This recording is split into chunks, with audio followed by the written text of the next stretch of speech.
हाँ नमस्कार भैया, राइटर श्याम देहाती आप लोग के बीच आ गए हैं नवा गीत लेके।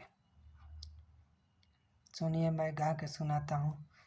ये आपको जो भैया के गाना चाहिए जो भैया ले सकते हैं। हमारा स्क्रीन पर मोबाइल नंबर है, उन मोबाइल पे कॉल कीजिए, व्हाट्सएप कीजिए, ये गाना आपके पास चल जाएगा। सुनिए ये गाना मैं एक बार सुनाता हूँ। मिले आवा हो यार, गड़े बड़ल बानी घास, मिले आवा हो यार, गड़े बड़ल बानी घास, खाली फोनवे पर तू बतियैबा का।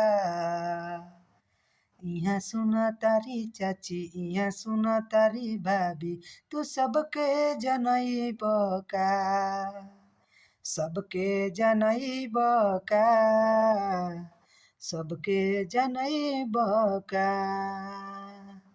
हाँ भैया, ये गाना के बोले ही है।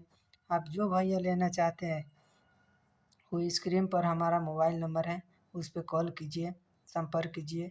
ये गाना पूरा करके मैं देगा आपको।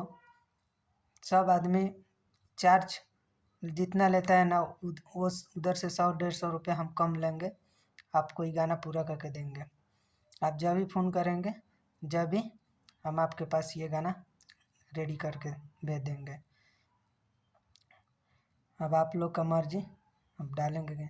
जाने टाइम भैया हमारा वीडियो को थोड़ा लाइक और सब्सक्राइब करके जाइएगा, क्योंकि कितना आदमी वीडियो देख के छोड़ के भाग जाता है, देखता नहीं है। इसके बाद हम और अच्छा अच्छा गाना हम ले आते रहेंगे आप लोग के बीच में। जय हिंद।